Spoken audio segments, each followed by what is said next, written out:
Hello दोस्तों, मैं वीरू, आपका ऑनलाइन ट्यूटर।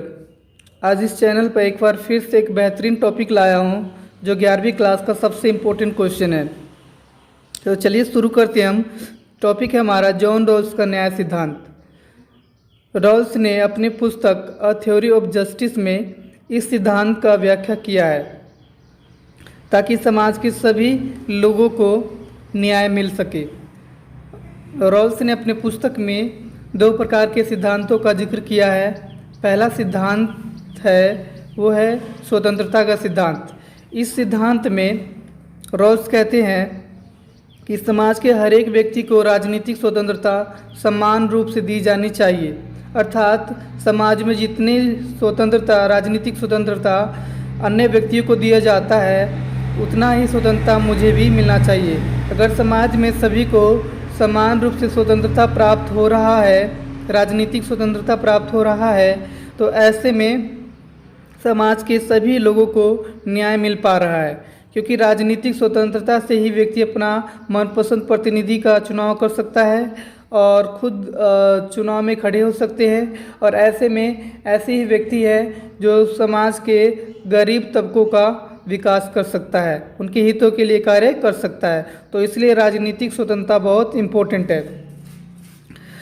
वहीं पे दूसरे सिद्धांत की बात करें तो दूसरे सिद्धांत में रॉल्स कहते हैं कि अगर समाज में आर्थिक समानता स्थापित है तो समाज के हर एक व्यक्ति को न्याय मिल पा रहा है। यदि समाज में आर्थिक असमानता है तो समाज के सभी लोगों को न्याय नहीं मिल पा रहा है। लेकिन हाँ, आर्थिक असमानता को भी न्यायपूर्ण बनाया जा सकता है। तो वो न्यायपूर्ण कैसे बनाया जा सकता है, इसके लिए दो सिद्धांत और हम पढ़ने जा रहे हैं। और ये दो सिद्धांत है। पहला सिद्धांत है समान अवसर का सिद्धांत। समान अवसर के सिद्धांत में हम पढ़ने वाले हैं कि समाज के सभी वर्गों को समान रूप से अवसर प्रदान किया जाए विकास करने के लिए। अर्थात रॉल्स इस सिद्धांत में कहते हैं कि समाज में सभी वर्गों को विकास करने के लिए बिल्कुल समान रूप से अवसर प्रदान किया जाना चाहिए, मौका दिया जाना चाहिए, ताकि व्यक्ति अपना संपूर्ण रूप से विकास कर सके। समाज में अमीर वर्गों की आय और गरीब वर्गों की आय में आसमान और धरती जैसा अंतर होता है। इतना अंतर क्यों होता है?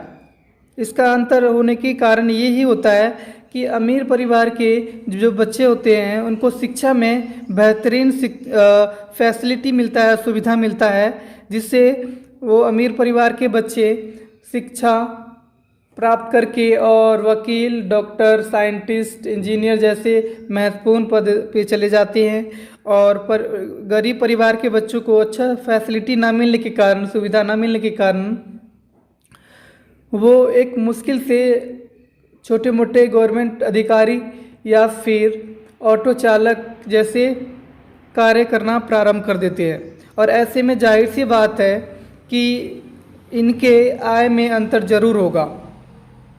तो इसलिए सरकार समय समय पे प्रयत्नशील रहा है, कोशिश करता रहता है कि जितना अमीर परिवार के बच्चों को शिक्षा में बेहतरीन सुविधा मिल रहा है उतना ही सुविधा गरीब परिवार के बच्चों को भी मिल सके, ताकि अपना संपूर्ण रूप से वो भी विकास कर सके। पहले प्राइवेट स्कूलों की तुलना में गवर्नमेंट स्कूलों की स्थिति बहुत ज़्यादा खराब था, लेकिन आज सरकार है प्राइवेट स्कूलों की तरह गवर्नमेंट स्कूलों को बहुत तेज़ी से बदल रहा है। और आज कोई कह नहीं सकता है कि ये सरकारी स्कूल किसी प्राइवेट स्कूल से कम है। तो इस तरह से शिक्षा में सभी को समान अवसर देने पे बल दिया जा रहा है। तो इस तरह से हम पहला तरीका है, पहला सिद्धांत है जो इस तरीके से हम आर्थिक असमानता को न्यायपूर्ण हम बना सकते हैं। वहीं पे दूसरे सिद्धांत की बात करें तो दूसरा सिद्धांत है पृथक सिद्धांत। पृथक सिद्धांत में रॉल्स कहते हैं कि अगर देश के अंदर आर्थिक असमानता है तो ऐसे में अमीर वर्गों पर टैक्स लगाकर और वही गरीबों पे खर्च कर दिया जाए तो ऐसे में गरीबों का बहुत तेज़ी से जीवन स्तर सुधरेगा। और इस तरह से आर्थिक असमानता को भी न्यायपूर्ण बनाया जा सकता है, क्योंकि इससे गरीब वर्ग लाभान्वित होते हैं, उनको फ़ायदा मिलता है इससे।